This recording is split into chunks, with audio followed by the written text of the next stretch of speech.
के बाद आपको जेल में डाला। संदीप सिंह का भी नंबर लोग कह रहे हैं लगातार प्रदर्शन हो रहा है। हाँ, उसका कैसे होगा? बीजेपी का मंत्री है तो कितनी लड़कियों को छेड़े। ये रिश्तेदार होती खट्टर साहब की लड़की और नवीन जैन के ऊपर आरोप होते, बताओ क्या होता? पूरे देश की पुलिस ने लगा देते, तुरंत पकड़ के लाओ नवीन जैन ने।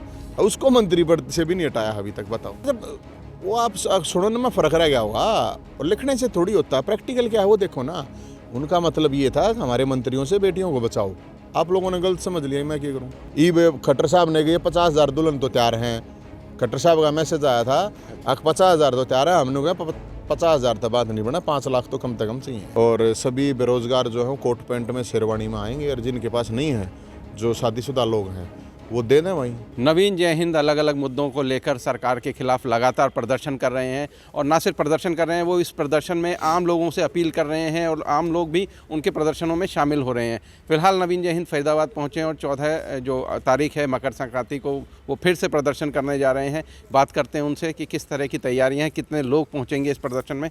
जी नवीन जी, किस तरह की? बेरोजगारों की बारात है और समस्याओं की बारात है। ये नंबर है 70 27 822 822। इस नंबर पर अभी 4,000 लोगों ने रजिस्ट्रेशन करवा दिया है बारात के लिए। बाकी कितने पहुंचेंगे कितने हमें नहीं पता, लेकिन हमें ये पता है कि सरकार इस बेरोजगारों की बारात से डरी हुई है और ढोल नगाड़े घोड़ी बग्गी उनको भी सरकार वाले लोग ये कह रहे हैं कि इस बारात में नहीं जाना है। लेकिन मैं ये बताऊं कि पूरे हरियाणा से अलग अलग तरह से बैंड बाजे वाले आएंगे और सभी बेरोजगार जो हैं कोट पैंट में शेरवानी में आएंगे और जिनके पास नहीं है, जो शादीशुदा लोग हैं, वो दे दें वहीं। तो बारात अंबानी का जो लड़का है उससे भी 100 गुना तगड़ी होगी। आप हरियाणा में बहुत सारे मुद्दे हैं, खाली बेरोजगारी मुद्दा नहीं है और भी बहुत सारे मुद्दे हैं। जैसे बीपीएल कार्ड को लेके इन दिनों बड़ी दिक्कत चल रही है, लगातार प्रदर्शन हो रहे हैं अलग अलग जिलों में। क्या इन बाकी मुद्दों को भी उठाएंगे? मैंने आपको बताया ना कि ये अकेले बेरोजगारों की बारात नहीं है, ये समस्याओं की भी बारात है। यहाँ कर्मचारियों के जो मुद्दे, कच्चे कर्मचारी के, वो भी आएंगे। जो बुढ़ापा पेंशन काट दी फैमिली आईडी के नाम पे, वो भी आएंगे। जो 10 लाख बीपीएल कार्ड काट दिए, वो बीपीएल कार्ड नहीं है।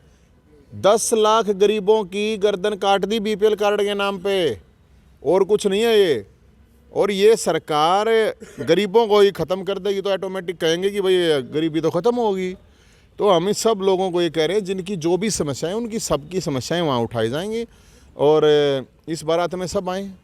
पहरावर की ज़मीन का मुद्दा आपने उठाया था, उस पर सीएम ने बोला कि भाई 33 साल के लिए लीज पे, तो कहीं ना कहीं ये आपका मनोबल इस तरह की चीज़ें बढ़ाती हैं? मेरा लगातार आप अलग अलग मुद्दों पे फिर सक्रिय हो गए हैं। सक्रिय किया, मैं तो कभी से हूँ, 20 साल से हूँ।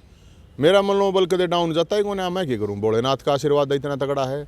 अब भगत सिंह को मानने वाले नेताजी सुभाष चंद्र बोस, हमारे चंद्रशेखर आजाद, सुनो ना भाई साहब, बात तो सुनो। हम उन लोगों को मानने वाले लोग हैं, तो हमारा मनोबल ये जेल जाड़ में डालने से, केस करने से, इनसे नहीं गिरने वाला। तो अब केस जो जेल में डालने के बाद आपको जेल में डाला, संदीप सिंह का भी नंबर लोग कह रहे हैं लगातार प्रदर्शन हो रहा है। हाँ, उसका कैसे होगा? बीजेपी का मंत्री है तो कितनी लड़कियों को छेड़े, कुछ भी करे चाहे।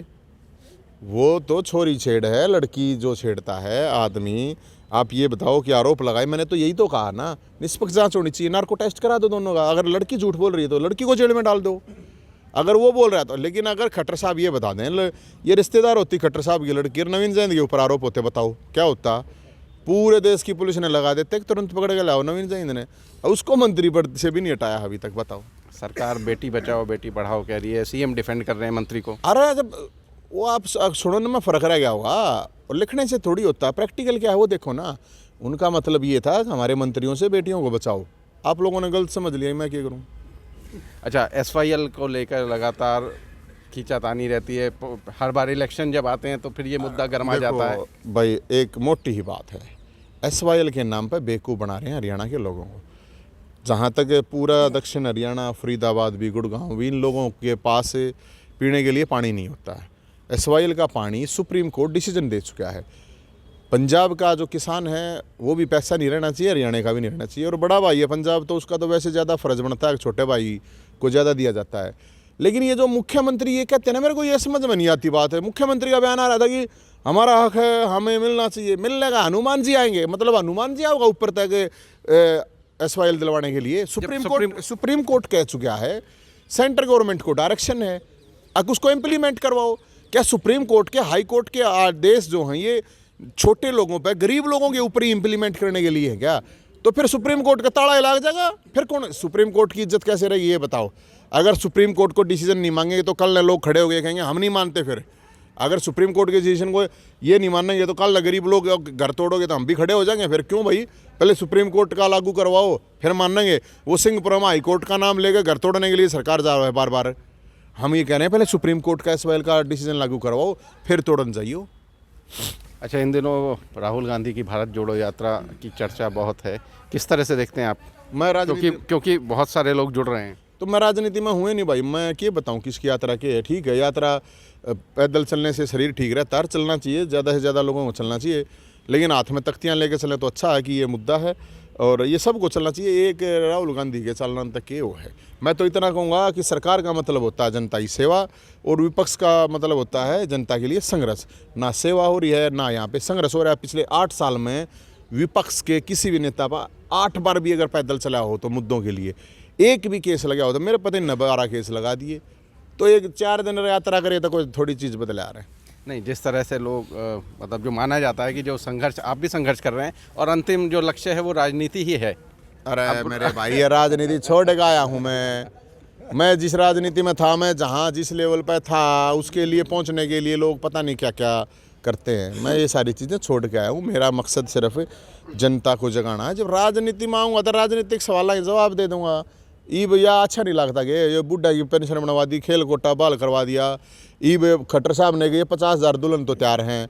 खट्टर साहब का मैसेज आया था 50,000 तो तैयार है। हमने कहा 50,000 तो बात नहीं बना, 5 लाख तो कम से कम चाहिए। सरकार कह रही है 50,000 रोजगार दे रहे हैं, जबकि जो पिछले करीब 3.5 साल में 10,000 रोजगार ही दिए गए। वही तो मैं कह रहा हूँ, एक इवनिंग को 6 महीने में देंगे। अब बारातियों से घबरा गए होंगे CM साहब, या राजनीति या फिर चुनाव को लेकर स्टंट है। ये चुनाव में हम तो नहीं हुए गए हैं जब 3.5 साल तक क्यों ना दी। अरे ईब हम 50,000 कम से कम। एक बात बताओ, जब आप आए साल 5 लाख की बात करो, ईब कह रहे हो 50,000। हालांकि वो ये कह रहे हैं कि 50,000 दुल्हन तैयार हैं, खट्टर साहब कह रहे हैं, और हमने कहा 5 लाख चाहिए हैं। 50,000 तक की बात थोड़ी बनाइए। चलिए, हमसे बात करने के लिए शुक्रिया। Thank you sir, thank you.